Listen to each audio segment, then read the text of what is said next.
Hello students, तो कैसे हैं आप सब। मैं सत्यम प्रशांत कौशल आ गया हूं क्लास 9th केमिस्ट्री का मैटर इन और सराउंडिंग का एक नया लेक्चर लेके, एक थर्ड लेक्चर लेके, जिसमें मैं आज आपको एक्सरसाइज कराऊंगा और उसके अंदर कई सारे क्वेश्चन, रीजनिंग क्वेश्चन जो आपके एग्जाम्स के लिए बहुत ही इंपॉर्टेंट है। तो वीडियो को एंड तक देखिएगा और इन क्वेश्चंस को खुद से भी एक बार रीजन करिएगा, वीडियो को पॉज करके ट्राई जरूर करिएगा आंसर बनाने की। तो चलिए बिना टाइम वेस्ट किए स्टार्ट करते हैं आज का लेक्चर। तो जैसा कि आप यहां पे देख पा रहे हैं, सबसे पहला टॉपिक या कह लो पहला क्वेश्चन जो हमको दिख रहा है एक्सरसाइज का गिव रीजंस में, बोलिए, जो कि है सबसे पहला ए पार्ट। क्या कह रहा है? A gas fills completely the container in which it is kept, यानी कि गैस को जिस कंटेनर में रखोगे उस पूरे कंटेनर को वो कंप्लीटली फिल कर लेगा। क्योंकि आपको ये बात तो पता ही थी। इसका रीजन क्या होगा? क्वेश्चन में यह बात हमसे पूछ रहा है, क्या रीजन होगा बेटा? क्योंकि आपको पता है कि गैसेस के जो मॉलिक्यूल्स होते हैं या पार्टिकल्स होते हैं, उनकी बीच की जो इंटरमॉलिक्यूलर स्पेस होती है बहुत ही ज़्यादा होती है, मैक्सिमम होती है, और उनके जो फोर्स ऑफ अट्रैक्शन होता है बिटवीन द पार्टिकल बहुत ही मिनिमम होता है। इसका मतलब यह है पार्टिकल्स फ्री टू मूव हैं, वो मोशन में होते हैं, तो इसके वजह से वो पूरे कंटेनर को क्या कर लेते हैं? ऑक्यूपाई कर लेते हैं जिसमें वो रखे गए होते हैं। क्या ये बात समझ में आई कि नहीं? मैंने प्रीवियस लेक्चर में आपको properties of solid liquid gas पढ़ाई थी, जाके देख लीजिए अगर नहीं देखा है या कोई भी दिक्कत है तो चलिए इस क्वेश्चन का आंसर क्या होगा मैं लिखने की कोशिश करता हूं। देखिए बेटा, कोशिश नहीं बेटा, मेरे को तो लिखना ही है, मैं तो टीचर हूं, ठीक है। तो सबसे पहला क्वेश्चन क्या कह रहा है उसी का आंसर लिखते हैं बच्चों। पार्ट ए क्या कह रहा है? बिकॉज, यहां से हम अपने आंसर को स्टार्ट करेंगे।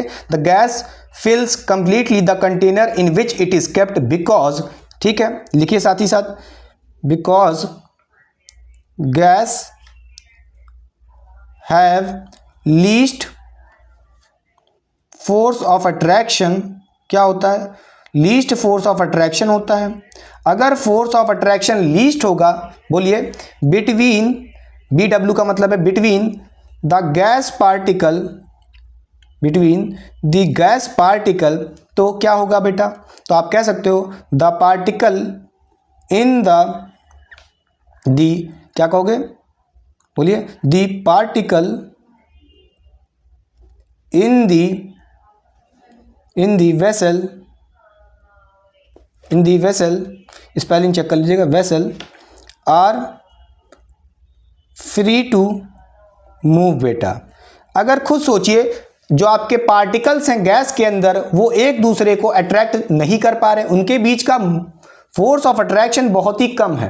तो इसका मतलब क्या है? कोई भी ऐसा फोर्स नहीं है जो उनको बांध के रखेगा, यानी कि वो फ्री टू मूव है और इधर उधर मूव करते करते पूरे वेसल के कंटेनर को ऑक्यूपाई कर लेंगे। क्या ये बात समझ में आई कि नहीं? या कह लो फिल कर लेंगे। पक्का समझ गए? अच्छा, अब आइए पढ़ते हैं सेकेंड क्वेश्चन क्या कह रहा है गिव रीजन का। A gas exert pressure on the wall of the container. ये टॉपिक या ये जो लाइन है हमने आपको प्रीवियस लेक्चर में ही बताई थी, याद करिएगा। जैसे लिक्विड बताया था उसी तरह गैस भी बेटा। बोलिए, हमसे कह रहा है क्वेश्चन में कि गिव रीजन, ऐसा क्या रीजन है कि gas exert pressure on the wall of the container, यानी कि जब किसी कंटेनर के अंदर आप गैस को रखते हो तो वो गैस के पार्टिकल उस कंटेनर के वॉल पे प्रेशर लगाते हैं। क्यों होता है ऐसा? आइए इसका भी क्वेश्चन का आंसर लिखते हैं। बिकॉज क्या होता है? Gas have weakest force of attraction. इसका भी आंसर यही होगा बेटा, weakest force of attraction, so they are free to move and collide. वो फ्री होते हैं और कोलाइड कर सकते हैं, एक दूसरे से टकरा सकते हैं, लड़ सकते हैं। इसका मतलब in vessel, so it exert force. भाई कोलाइड करेंगे, लड़ेंगे तो क्या होगा? फोर्स लगाएंगे वेसल के ऊपर। बोलिए, अगर फोर्स लगाएंगे वेसल के सरफेस के एरिया के ऊपर तो आप कहोगे कि प्रेशर भी तो लगा रहे हैं।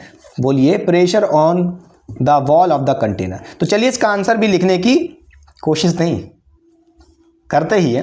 देखिए, तो यहां से हम कह सकते हैं जो हमारा आंसर बी होगा गिव रीजन का, वो क्या होगा? बिकॉज, आप कहोगे यहां से बिकॉज क्या होगा? Gas have weakest force of attraction. सबसे कम फोर्स ऑफ अट्रैक्शन किस में होता है?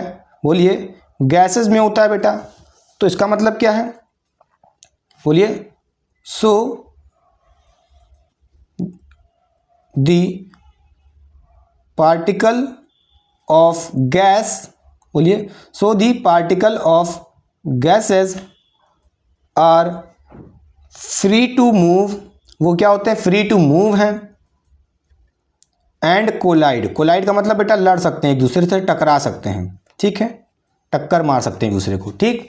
अच्छा, जब टक्कर मारेंगे तो क्या आएगा, बोलिए बोलिए कोलाइड करेंगे वेसल के अंदर, तो आप क्या कहोगे, कोलाइड इनसाइड वेसल, ठीक है, इनसाइड वेसल जब टक्कर मारेंगे तो क्या होगा, सो इट एक्सर्ट फोर्स, तो फोर्स एक्सर्ट करेंगे, फोर्स एक्सर्ट करेंगे तो प्रेशर भी एक्सर्ट होगा, तो क्या कहोगे, सो इट एक्सर्ट होना चाहिए था, so it exert force and pressure, ठीक है, क्लियर, प्रेशर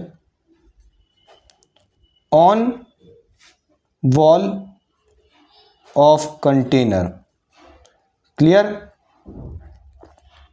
पक्का समझ गए, कोई दिक्कत, तो हो गया हमारा पार्ट बी, या कह लो question number B, give reason का।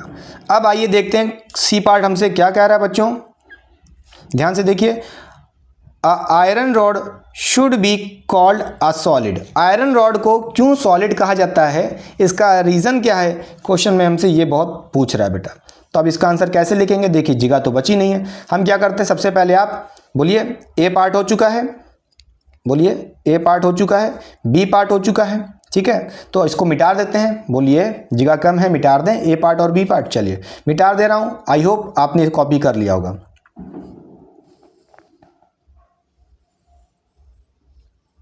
ठीक है, इसको मिटा देते हैं, ठीक है, तो चलिए देखिए क्या होगा, सी पार्ट का आंसर क्या कह रहा है हमसे, बिकॉज आप क्या कहोगे, देखिए क्वेश्चन पूछा है iron rod should be called solid, उसको सॉलिड क्यों कहते हैं, क्योंकि आपको पता है आयरन रॉड का डेफिनाइट शेप होता है और उसका डेफिनाइट वॉल्यूम होता है, तो आप क्या कहोगे, बिकॉज क्या, बोलिए iron rod have definite shape and volume, definite shape and volume, एक सेकंड इसको, ठीक है, लिख लीजिएगा, जगह इधर कम है, ठीक है, definite shape and volume, clear, ये हो गया सी पार्ट। अब देखिए डी पार्ट क्या कह रहा है, बहुत ही इंपॉर्टेंट है ये भी, क्या कह रहा है, चलिए पढ़ते हैं, वी कैन ईजली मूव और हैंड इन एयर, हम अपने हैंड को ईजिली मूव कर पाते हैं एयर्स में, but to do the same through the solid brick we need a karate expert, सीधी सी बात है, खुद सोचिए भैया, कोई आप जैकी चौन थोड़ी ना हो, बोली जैकी चैन थोड़ी ना कि ब्रूसली हो कि ब्रिक को मारोगे बड़े आराम से टूट जाएगा, भैया ऐसा थोड़ी ना है। देखिए कहने का मतलब क्या है, यहाँ पे आपसे क्वेश्चन कर रहा है, रीजन पूछ रहा है कि देखिए एयर के अंदर अपने हैंड को जब मूव कर रहे हो तो बड़े आराम से मूव कर पा रहे हो, क्योंकि ये भी एक क्या है, बोलिए स्टेट ऑफ मैटर है, गैस। इसी तरह स्टेट ऑफ मैटर जैसे कोई सॉलिड है ब्रिक बेटा, उसके अंदर अगर आप उसके अंदर उसको हाथ मार के तोड़ना चाहो या उसको उसके अंदर हाथ ऐसे हिलाना चाहो उसके अंदर, तो क्या ये इतना आसान क्यों नहीं है, क्योंकि आपको पता है कि जब अपना हाथ आप हिला रहे हो, हैंड को अपने मूव कर रहे हो एयर में, तो आपका जो हैंड है वो एयर में मूव कर रहा है, और एयर में या कह लो गैस के अंदर इंटरमॉलिक्यूलर स्पेस बहुत ही ज़्यादा होती है, उनके अंदर फोर्स ऑफ अट्रैक्शन बहुत ही कम होता है। इसका मतलब ये, तो इसीलिए आप बड़े आराम से अपने हैंड को मूव कर सकते हो एयर में, क्लियर। मगर क्या रीज़न है, सॉलिड्स में या कह लो ब्रिक्स में, वहाँ पे जो बेटा आपका फोर्स ऑफ अट्रैक्शन है बहुत ही हाई होता है, और वहाँ पे पार्टिकल्स बहुत पास होते हैं, डेंस होते हैं, तो वहाँ पे अपने हैंड को मूव करना बड़ा ही मुश्किल होता है, क्लियर। उसके लिए आपको कराटे चैंपियन होना चाहिए, ठीक है। तो रीज़न समझ में आ गया। चलिए अब इस रीज़न को जरा आंसर फॉर्म में लिखने की कोशिश करता हूँ, तो ध्यान से देखिए बेटा, डी पार्ट हमसे क्या कह रहा है, तो आप यहाँ से कहोगे क्या, बोलिए बिकॉज, यहां से भी आंसर क्या चलेगा, बिकॉज क्या लिखेंगे, बोलिए एयर और ब्रैकेट में लिख दीजिए गैस, ठीक है, पार्टिकल, गैस पार्टिकल बोलिए, has weak force of attraction, weak force of attraction होता है गैस में बेटा। वाइल, अगर हम बात करें वाइल ब्रिक्स, और ब्रिक क्या है बेटा, एक सॉलिड है, तो ब्रैकेट में सॉलिड लिख लीजिए, ठीक है। वाइल ब्रिक्स जो कि एक सॉलिड है बेटा, तो क्या कहोगे, हैज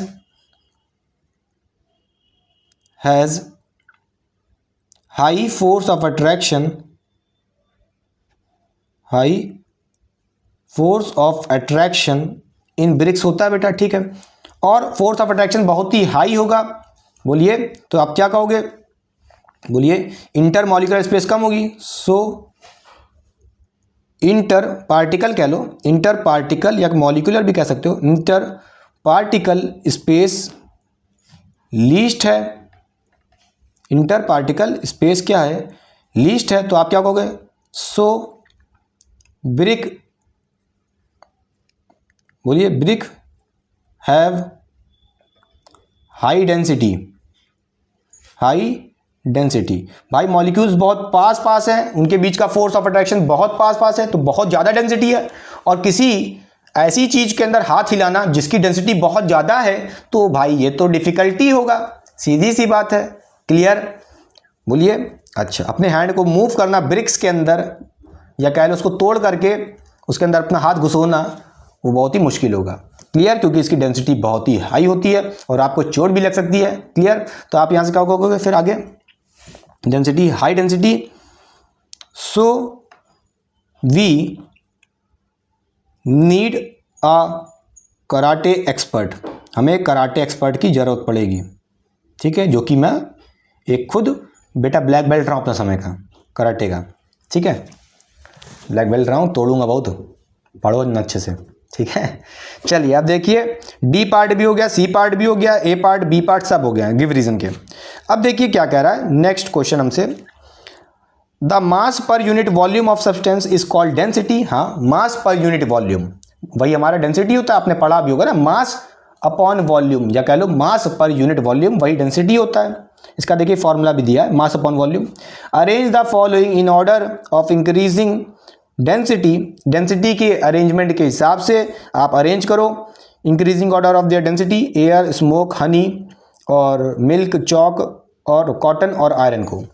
तो ये तो कर ही सकते हो भाई, इतना तो आता ही होगा। छोड़ दें, आपके लिए होमवर्क दे दें, चलिए आपके लिख देते हैं। अच्छा, ट्राई करो एक बार, सबसे कम डेंसिटी पहले लिखो, फिर उससे ज़्यादा डेंसिटी, फिर उसके ज़्यादा डेंसिटी, इंक्रीजिंग ऑर्डर में। तो सबसे कम डेंसिटी किसकी होगी, देखिए इसमें एयर की होगी, फिर स्मोक की होगी, फिर कॉटन की होगी, फिर आपके मिल्क की होगी, ठीक, फिर हनी की होगी, बोलिए, और किसकी होगी, फिर आप कहोगे चॉक की होगी, फिर आपका आयरन की होगी, ठीक है। आयरन की डेंसिटी सबसे ज़्यादा होगी और सबसे मिनिमम डेंसिटी एयर की होगी। क्लियर, समझ गए। अच्छा, अब देखिए एक्सरसाइज, और देखिए क्या कह रहा है थर्ड क्वेश्चन हमसे एक्सरसाइज का। देखिए हमसे क्वेश्चन में कह रहा है convert temperature to Celsius scale. देखिए आपको केल्विन, के फॉर केल्विन है, सी फॉर यहाँ पे सेल्सियस होता है बेटा, तो केल्विन देखिए आपको के फॉर्म में यूनिट दी है, टेम्परेचर को सेल्सियस में कन्वर्ट करना है। एक बात, कुछ बातें आपको रिवाइज करा देते हैं या बता देते हैं पहले से, शायद आपने पहले ना पढ़ी हो। जो बेटा हमारे पास टेम्परेचर स्केल होती है, ठीक है, टेम्परेचर्स की भी नापने की स्केल होती है। जैसे सिर्फ सेल्सियस नहीं होता कि आपने सुना होगा ना 92 डिग्री सेंटीग्रेड, 100 डिग्री सेंटीग्रेड पे वाटर बॉईल होता है, ये क्या टेम्परेचर की वैल्यू है इन सेल्सियस। तो ऐसा नहीं होता कि सिर्फ सेल्सियस स्केल होती है।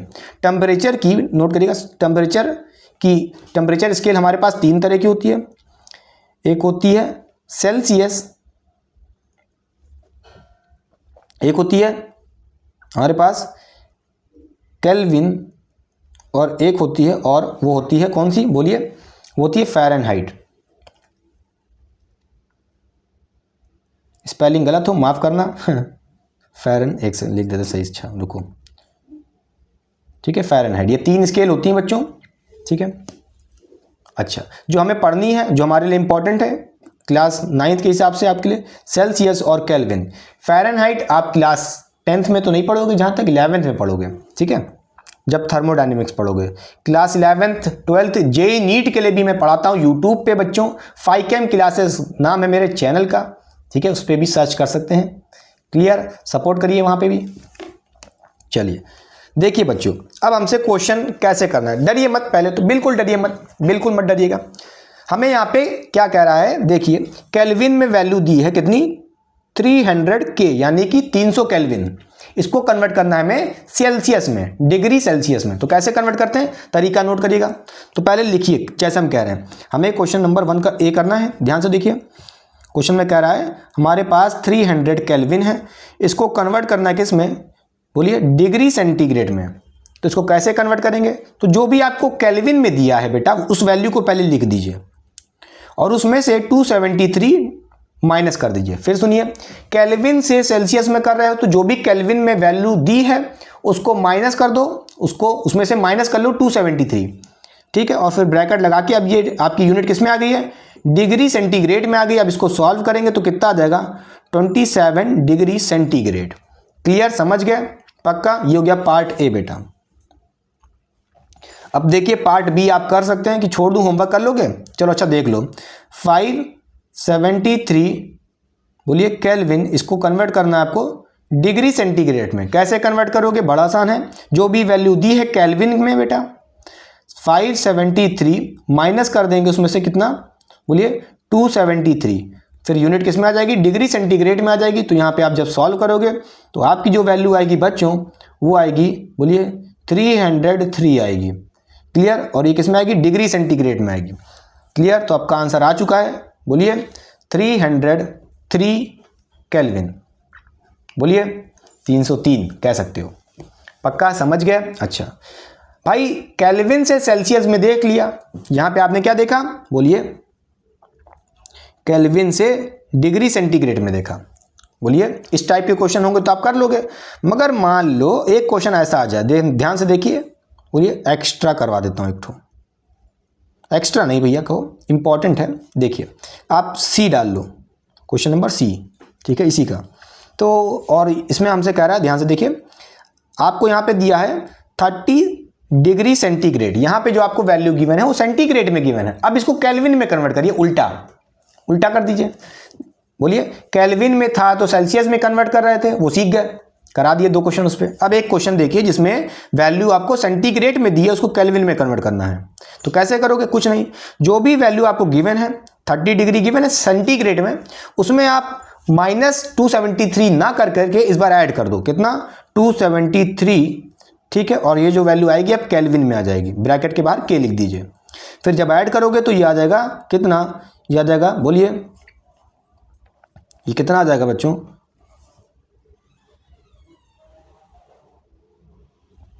बोलिए 303 केल्विन। बेटा ये जो बी पार्ट देख रहे हैं इसमें देखिए एक हल्की सी एरर हो गई है, 573 माइनस 273 करेंगे तो यहाँ पे 303 नहीं आएगा, 300 आ जाएगा। क्लियर, मिस्टेक हो गई थी, सही कर लीजिएगा। क्लियर, बोलिए, ठीक है। अब देखिए 4th क्वेश्चन हमसे क्या कह रहा है, फॉर एनी सब्सटेंस, किसी भी सब्सटेंस के लिए कह रहा है, why does the temperature remains constant during the change of state. बेटा चेंज ऑफ स्टेट का मतलब क्या है, मतलब सॉलिड से गैस या गैस से सॉलिड, जब भी आपका स्टेट चेंज हो रहा है उस केस में कांस्टेंट होता है टेम्परेचर। एक बात नोट कर लीजिए, क्या चेंज ऑफ स्टेट का मतलब क्या होता है, पहले एक बात और समझिए। इसको हम लोग कह सकते हैं, इसका मतलब एक और होता है फेस चेंज। आगे पढ़ोगे क्या, इसको आप पढ़ोगे आगे, क्या फेस चेंज का ही मतलब होता है, बोलिए state change. Clear, change of state, face change, इसका मतलब क्या है, सॉलिड से गैस या गैस से सॉलिड या कुछ भी कह सकते हो, जब आपका स्टेट चेंज हो रहा हो, सॉलिड से लिक्विड हो सकता है, लिक्विड से सॉलिड हो सकता है, सॉलिड से गैस हो सकता है, गैस से सॉलिड हो सकता है, जब भी आपका स्टेट चेंज हो रहा है या कह लो फेस चेंज हो रहा है, उस केस में टेम्परेचर चेंज नहीं होता है, टेम्परेचर कांस्टेंट होता है। क्लियर, तो एक बात नोट करिएगा, क्या, फिर इसका रीजन बताते हैं क्यों ऐसा होता है। ध्यान से देखिए, तो आप एक बात लिखिए, फेज चेंज नहीं, ड्यूरिंग, एक कॉन्सेप्ट बहुत पढ़िए अच्छे से, ड्यूरिंग फेज चेंज या स्टेट चेंज, ठीक है। उस केस में क्या होता है, आपका टेम्परेचर, बोलिए, temperature does not change, temperature change नहीं होता। इसका मतलब क्या है, टेम्परेचर कांस्टेंट है, ठीक है, क्लियर। अब क्वेश्चन में आपसे पूछ रहा है, तो ये जो कांस्टेंट है टेम्परेचर, ये कांस्टेंट क्यों है, टेम्परेचर क्यों नहीं चेंज हो रहा। भाई आप किसी चीज़ को हीट कर रहे हो, तो भाई उस केस में, या कह रहे हो हीट कर रहे हो या कूल कर रहे हो, तो उसका टेम्परेचर बढ़ क्यों नहीं रहा है या घट क्यों नहीं रहा है, ऐसा क्यों नहीं हो रहा। तो इसका रीज़न सुनिए, वाई, क्वेश्चन में ये पूछ रहा है हमसे। पहले ये बात तो सही है कि टेम्परेचर चेंज नहीं होता है, मगर ये पूछ रहा है क्यों नहीं चेंज होता, ठीक है। अब सुनिए, तो आइए इसको समझाते हैं एक एग्जाम्पल से, ध्यान से देखिएगा। पहले समझते हैं स्टेट चेंज का मतलब क्या है। देखिए, मान लीजिए यहाँ पे मेरे पास आइस है बेटा, हमारे पास एक बीकर है, उसके अंदर 2 ठो आइस रखी हैं, ये क्या है, आइस है, ठीक है। इसके अंदर आइस रखी है, एकदम ठंडी ठंडी आइस, कौन सा, नवरत्न वाला कूल। देखिए आइस रखी है, और यहाँ पे आइस का टेम्परेचर कितना होता है, कोई गधा ही होगा तो जो बोलेगा हमसे, कितना हो सकता है, बोलिए बोलिए कितना हो सकता है, बोलिए। 0 डिग्री सेंटीग्रेड होता है, मान लें, माइनस में भी हो सकता है, मान लेते हैं 0 डिग्री सेंटीग्रेड, क्या, बोलिए 0 डिग्री सेंटीग्रेड मान लीजिए कि आपकी आइस 0 डिग्री सेंटीग्रेड पे रखी है, क्लियर। अब देखिए, मान लीजिए आपने इस आइस को हीट किया, क्या किया, हीट किया, इसका टेम्परेचर बढ़ाने की आपने कोशिश की है, क्या पता टेम्परेचर बढ़े ही ना, आप हीट कर रहे हो, आपको लग रहा है आप टेम्परेचर बढ़ा रहे हो, चेंज कर रहे हो, मगर देखिएगा अभी क्या होता है। आइस है बेटा, अब आपको पता है, मान लो ये आइस, बोलिए मान लो 5 ग्राम थी, कितनी थी, 5 ग्राम थी बेटा, ठीक है।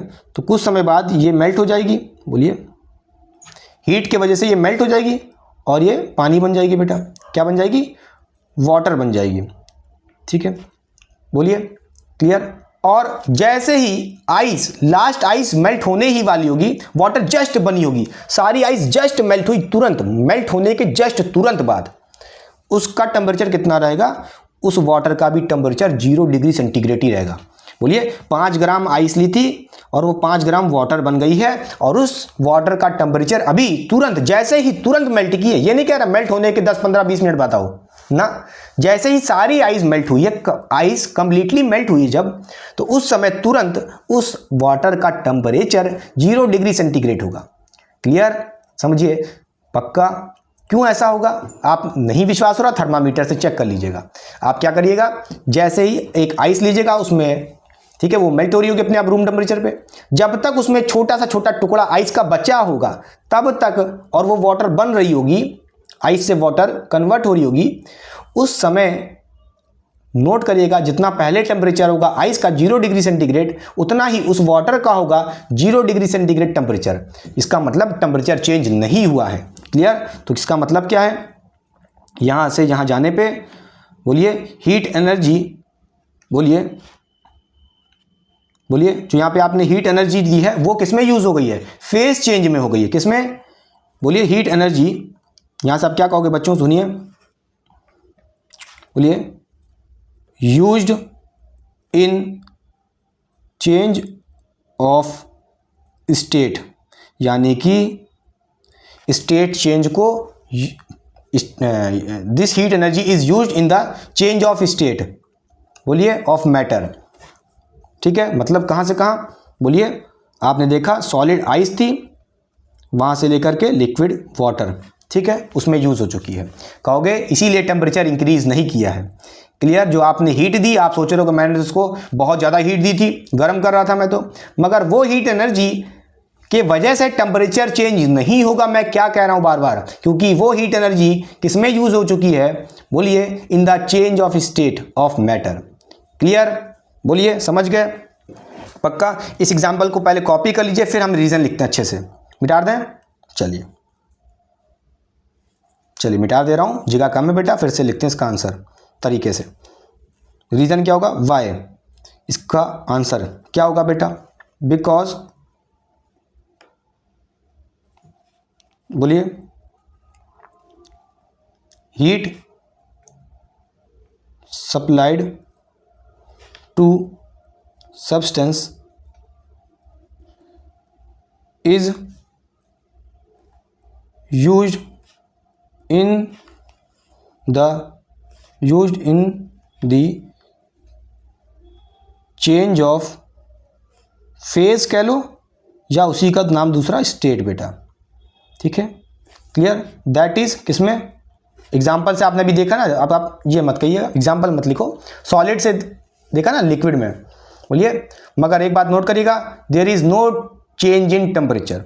वाई? क्यों ऐसा रीजन है? Because heat supplied to the substance is used in the change of phase और स्टेट, ठीक है, not in the change of temperature. वो हीट एनर्जी की वजह से टेम्परेचर चेंज नहीं होगा।